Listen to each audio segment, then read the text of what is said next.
आरएसवीआई info capsule पर ये है आरएसवीआई न्यूज अपडेट्स। आइए सुनते हैं देश विदेश की प्रमुख खबरें और सबसे पहले अंतर्राष्ट्रीय खबरें। उत्तर कोरिया के बाद वियतनाम से भी बढ़ी रूस की नजदीकियां।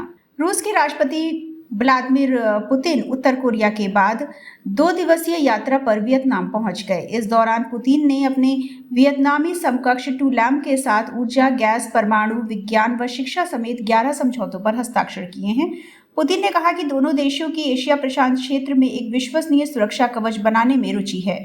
वहीं एक दिन पहले उत्तर कोरिया से रूस की नाटो जैसी रक्षा संधि के बाद वियतनाम से नजदीकियों ने अमेरिका को बेचैन कर दिया है। नाटो प्रमुख पद की दौड़ से पीछे हटे रोमानियाई राष्ट्रपति, डच प्रधानमंत्री रूटो का रास्ता साफ। रोमानिया के राष्ट्रपति नाटो के अगले प्रमुख बनने की दौड़ से हट गए हैं। उनके हटने के बाद निवर्तमान डच प्रधानमंत्री मार्क रूटे का अक्टूबर से दुनिया के सबसे बड़े सैन्य संगठन का महासचिव बनना लगभग तय हो गया है। रोमानिया के राष्ट्रपति कार्यकाल ने रूटो का समर्थन किया है। इसमें यह भी कहा गया है कि राष्ट्रपति इयोहानिस ने पिछले सप्ताह के अंत में नाटो को सूचित किया था कि वो इस रेस से हटने का इरादा रखते हैं। उनके हटने से रूस के सामने की आखिरी वास्तविक बाधा भी दूर हो गई है। इजराइल के निकट समुद्र में मिला 3300 वर्ष पुराना जहाज।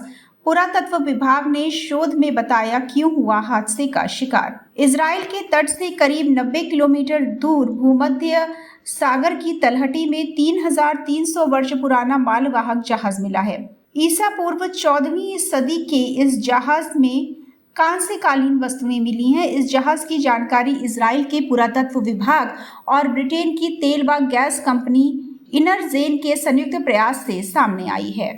आइए अब जुड़ते हैं देश के साथ और सुनते हैं राष्ट्रीय खबरें।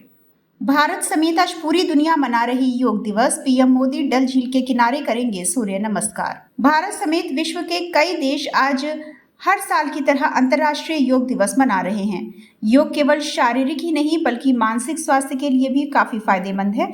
यही कारण है कि दुनिया भर में योग को बढ़ावा देने के लिए योग दिवस मनाया जाता है। आज पीएम मोदी से लेकर कई मंत्री तक योग दिवस का हिस्सा होंगे। चीन के कुचक्र से निपटने को भारत, फ्रांस और ऑस्ट्रेलिया एक साथ। भारत, ऑस्ट्रेलिया और फ्रांस ने कहा है कि वो हिंद प्रशांत महासागर में मुक्त, खुले और अंतर्राष्ट्रीय नियमों के अनुसार आवागमन चाहते हैं।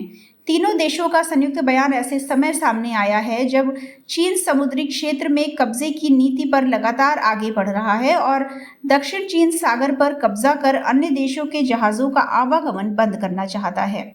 आज भारत दौरे पर आएंगी बांग्लादेश की पीएम शेख हसीना। द्विपक्षीय मुद्दों के साथ ही क्षेत्रीय मुद्दों पर भी होगी बातचीत। बांग्लादेश की पीएम शेख हसीना 21 और 22 जून 2024 को भारत यात्रा पर होंगी।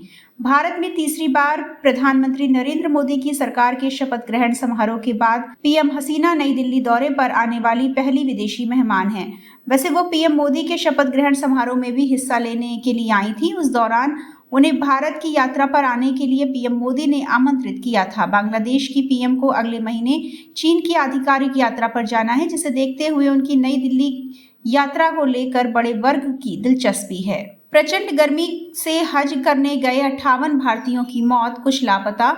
सऊदी अरब में तापमान 52 डिग्री पहुंचा। प्रचंड गर्मी के बीच सऊदी अरब में हज यात्रा के दौरान मरने वालों में 58 भारतीय भी शामिल हैं। मरने वालों की उम्र 60 और उससे अधिक है। भारत के कुछ लोग लापता भी हैं, उनकी तलाश जारी है। हज कमेटी के मुख्य कार्यकारी अधिकारी लियाकत आफिकी ने इसकी पुष्टि की है। आइए अब जुड़ते हैं खेलों के साथ और सुनते हैं खेल जगत से जुड़ी मुख्य खबरें।